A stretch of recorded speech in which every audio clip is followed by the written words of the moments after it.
क्या आपके पास 20, 30 या 50 साल पुराना केबला है लेकिन आज तक म्यूटेशन नहीं हुआ है, या आपके परिवार में किसी ने वसीयतनामा विल लिखा है और अब समझ में नहीं आ रहा है कि जमीन अपने नाम कैसे कराए? अगर हाँ तो ये वीडियो आपके लिए बहुत महत्वपूर्ण है। आज मैं आसान भाषा में बताऊंगा कि पुराना केबला या का म्यूटेशन कैसे होता है, वसीयतनामा के आधार पर म्यूटेशन कराने की पूरी प्रक्रिया क्या है। वीडियो को अंत तक जरूर देखें। पुराना केबला यानी सेल डीड का म्यूटेशन कैसे कराएं? बहुत से लोगों के पास 20-40 साल पुराना केबला होता है लेकिन किसी कारण से दाखिल खारिज म्यूटेशन नहीं कराया गया। ऐसे मामलों में आज भी म्यूटेशन कराया जा सकता है यदि दस्तावेज हो तो। किन दस्तावेजों की जरूरत पड़ सकती है? पुराना रजिस्टर्ड केबला यानी सेल डीड, विक्रेता और खरीदार का विवरण, वर्तमान खाता, खेसरा और जमाबंदी की जांच, पहचान पत्र, आधार कार्ड, जरूरी दस्तावेज हो तो रसीद या अन्य उपलब्ध राजस्व दस्तावेज, आवेदन पत्र। राज्य के नियमों के अनुसार सभी दस्तावेज तैयार करें। संबंधित अंचल कार्यालय या राज्य के ऑनलाइन पोर्टल पर म्यूटेशन के लिए आवेदन करें। राजस्व कर्मचारी स्थल एवं रिकॉर्ड की जांच करेंगे।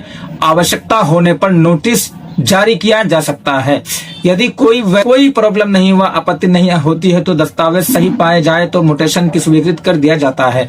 ध्यान दें, बहुत पुराना केबला होने पर अतिरिक्त जांच या पुराने रिकॉर्ड की पुष्टि की आवश्यकता पड़ सकती है। नंबर 2 में है वसीयतनामा यानी विल के आधार पर म्यूटेशन कैसे होता है। यदि किसी व्यक्ति ने अपनी संपत्ति के संबंध में वैध वसीयतनामा छोड़ा है और उनके निधन के बाद उत्तराधिकारी अपने नाम म्यूटेशन करना चाहता है तो प्रक्रिया राज्यों के अनुसार अलग अलग होते हैं। आवश्यक दस्तावेज वसीयतनामा यानी विल, मृत्यु प्रमाण पत्र, पहचान पत्र या आधार कार्ड, जमीन के दस्तावेज, अन्य आवश्यक दस्तावेज जैसे संबंधित कार्यालय मांगे वैसे दस्तावेज आपको प्राप्त करके देना है। प्रक्रिया वसीयतनामा और अन्य दस्तावेजों के साथ आवेदन करें। राजस्व अधिकारी दस्तावेज की जांच करेंगे और यदि आवश्यकता हो तो संबंधित पक्षों को नोटिस दिया जा सकता है। और यदि कोई कानूनी विवाद हो या आपत्ति नहीं है, दस्तावेज स्वीकार्य है तो म्यूटेशन किया जा सकता है।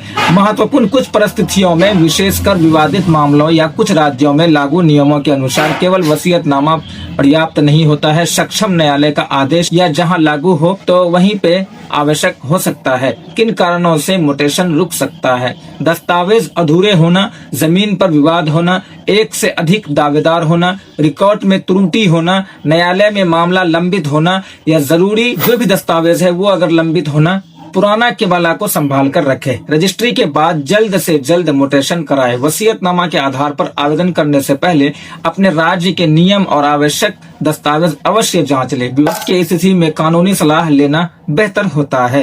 दोस्तों, जमीन का असली अधिकार सिर्फ केबला रखने से नहीं बल्कि सरकारी रिकॉर्ड सही होने से मजबूत होता है। इसलिए पुराना केबला या वसीयतनामा के मामले को कभी भी हल्के में ना ले।